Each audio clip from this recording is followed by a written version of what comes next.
Olá, queridos investidores, Léo Pivetta falando, sejam todos bem-vindos ao nosso primeiro podcast.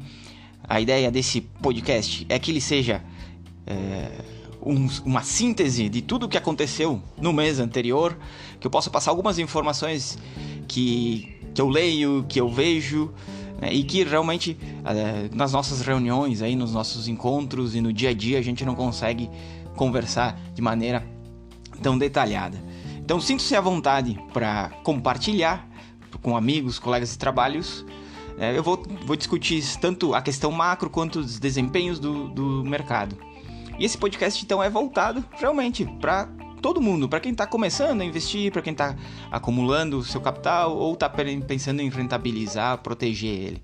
Então a nossa ideia aqui é passar as informações necessárias, ou que as informações que estão disponíveis e que chamaram a atenção ao longo dessas últimas semanas, desses últimos dias, e fazer isso de uma forma bem concisa, que vocês consigam então acompanhar e saber, né, o que está acontecendo no mercado e nós possamos aí tomar as melhores decisões de investimentos para nossas carteiras.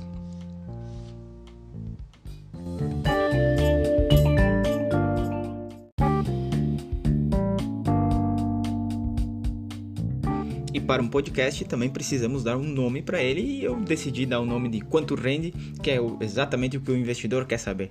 Quanto rende, quanto que rendeu, e essa é uma dos grandes questionamentos que a gente tenta sempre responder para todo mundo.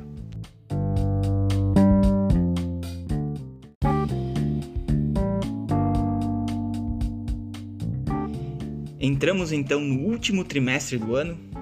Os mercados globais ainda seguem com um tom mais cauteloso, muito em função da esticada dos juros, né, nos Estados Unidos. Nós estamos tendo o efeito higher for longer, né, ou seja, juros mais altos por mais tempo lá fora. Aqui no Brasil voltou em cena todos os riscos fiscais. Isso também trouxe um pouco de tensão aqui para o mercado do Brasil.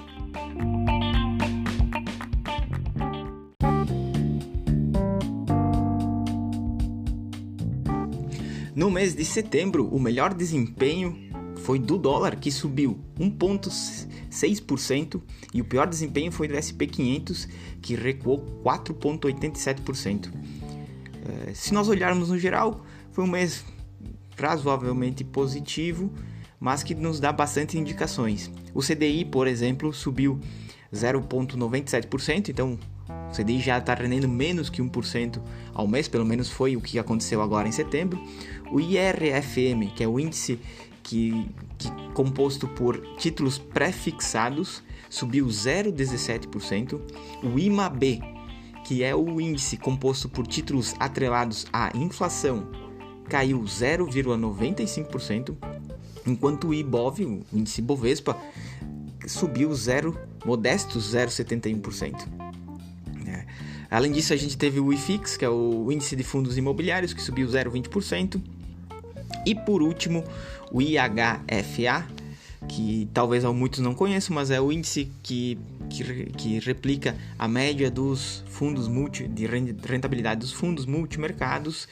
Então, ele ficou praticamente estável, caiu 0,05% no mês de setembro.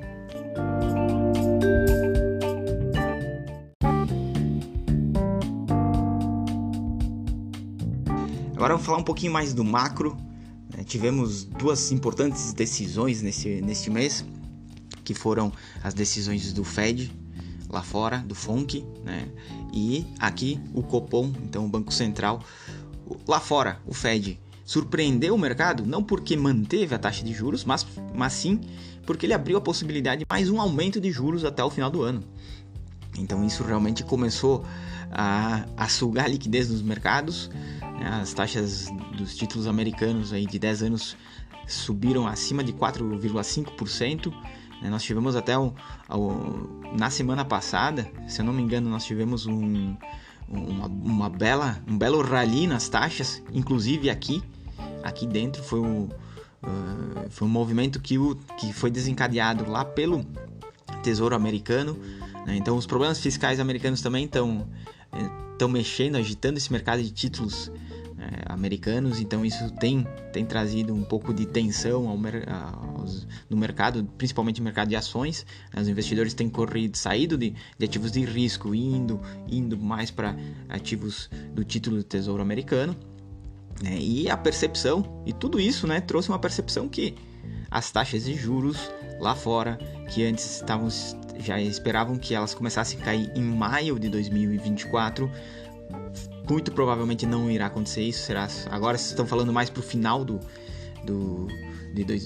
ano que vem, né? Então realmente a tendência é que nós tenhamos taxas de juros mais altas por mais tempo, ou higher for longer lá fora, certo? Então isso tem realmente ocasionado bastante tensão, volatilidade no mercado, né?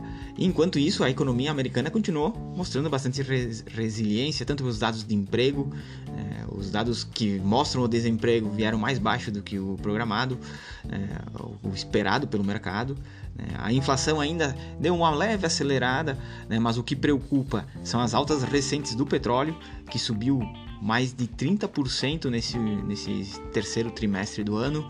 Então realmente saiu lá dos 68, 70 e já está na casa dos $100, 90, $100, 95. Então realmente subiu bastante. Isso pode pressionar ainda a inflação nos Estados Unidos e pode fazer com que o Fed realmente aumente mais uma vez os juros, ou pelo menos mantenha ele por mais tempo no patamar elevado que está hoje. Por outro lado, nós temos a economia chinesa, que não vem muito bem, né? O setor imobiliário da China continua passando por uma crise muito forte, né? Vendas caindo, né? Construções novas não saindo do papel, e a economia como um todo vem sofrendo. O lucro das empresas vem caindo mês após mês, e isso tem pressionado bastante o governo chinês a tomar algumas atitudes. Alguns estímulos foram feitos, mas estímulos monetários demoram para fazer efeito na economia, ou seja, normalmente vai demorar entre de 6 a 8 meses para começar a fazer um efeito. Então, mas o que o mercado entende hoje é que a economia chinesa como um todo, desconsiderando o setor imobiliário, parece que está chegando num fundo, está estabilizando os números. Outra economia que chama muito a minha atenção e que sai um pouquinho do radar aí das principais economias, ou pelo menos não está sendo tão divulgada, tão falada, é a economia da Alemanha, que segue vindo com dados muito ruins. Realmente assim, faz com que olhamos para a Europa com um pouquinho de cuidado, porque realmente tanto lá quanto no Reino Unido, né, na Inglaterra, nós estamos tendo aí os números da economia em si estão vindo, na sua maioria, pior do que as expectativas, e já não é de hoje, né, vem ao longo de 2023, isso sendo visto mês após mês.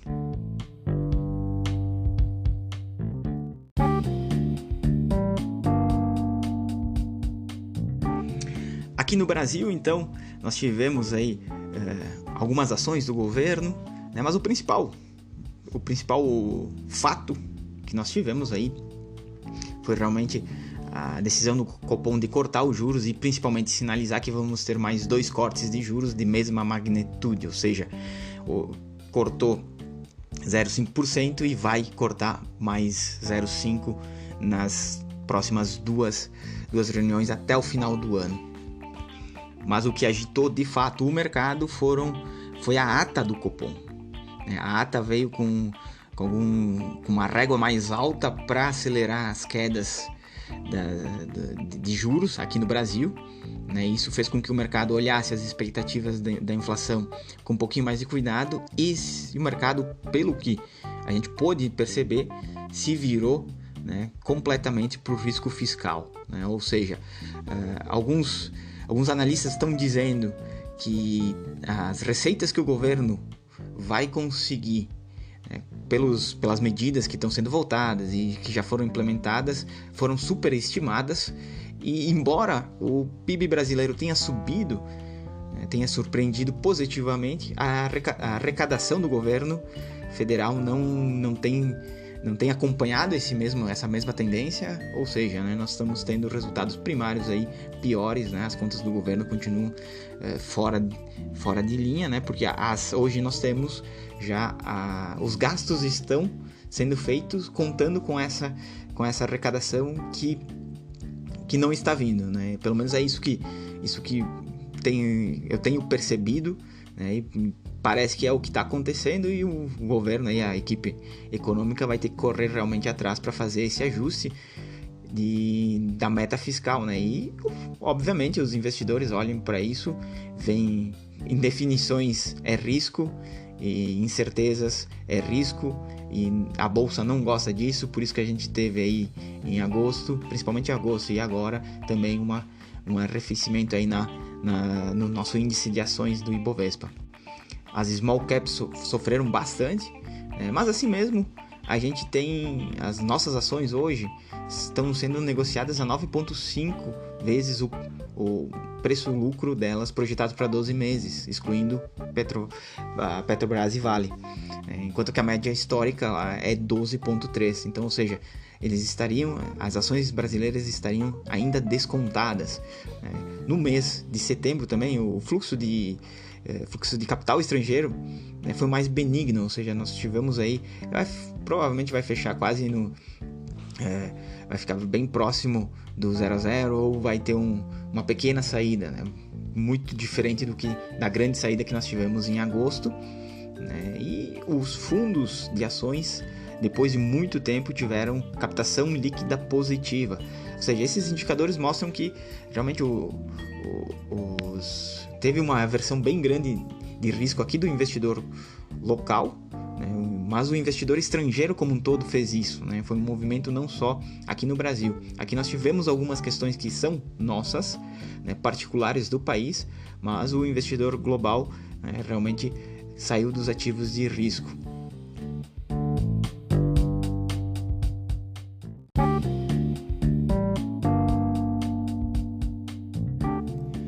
Então, se nós olharmos para uma bolsa que teve uma bela de uma correção lá em agosto, e o IMAB, né, que é o índice de títulos atrelados à inflação, ele teve um desempenho negativo, significa que nós temos duas aberturas bem interessantes para conseguir títulos atrelados à inflação com prêmios melhores.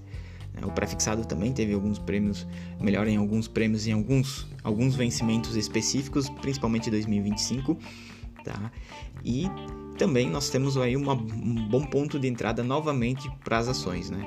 Mas obviamente que podem ser bons pontos de entrada, mas o mercado em si vai continuar tendo essa volatilidade de curto prazo, né? Mas historicamente, no último trimestre do ano, a bolsa tende a pelo menos ter um rallyzinho ali em dezembro, né? Então seria essa o que nós estamos olhando, embora se espere que tenha esse rally, né? Olhando lá para frente, historicamente, quando os juros caem, né, tende os títulos que estão pagando IPCA mais 5, IPCA mais 6 se desempenharem muito bem nos anos vindouros, e principalmente as ações subirem, porque aí os fundos, os investidores começam a tomar mais risco em virtude da queda de juros, né? Então o CDI não vai ficar mais tão atrativo, então nós temos esse ajuste. Então essa seria assim a nossa visão do que aconteceu do mês, né? E como se posicionar. A gente não teve nenhuma grande mudança de estratégia nas nossas alocações, porque realmente parece que o momento continua bem igual do que a gente estava já fazendo nas carteiras ali, né? Que é adicionar títulos um pouco mais longos atrelados à inflação e também comprar bolsa, né? Para quem está na renda fixa, é importante reduzir então a exposição ao CDI e aumentar em pré-fixado ou em inflação, né, para realmente tentar ganhar um prêmio ali na frente, né, tirar um lucro a mais com essa queda da Selic. Então vamos acompanhar agora esse mês de outubro para ver como é que vão se movimentar os indicadores.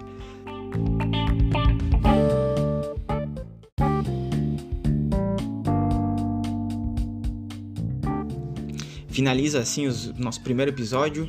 Fico à disposição, é só chamar ali no Instagram, pelo WhatsApp, que a gente conversa, vê as possibilidades aí para a carteira de vocês. Fiquem à vontade, novamente, fiquem à vontade de compartilhar com amigos, familiares, colegas de trabalho aí para ajudar a divulgar as informações e o nosso trabalho também. Bons negócios a todos e um excelente outubro!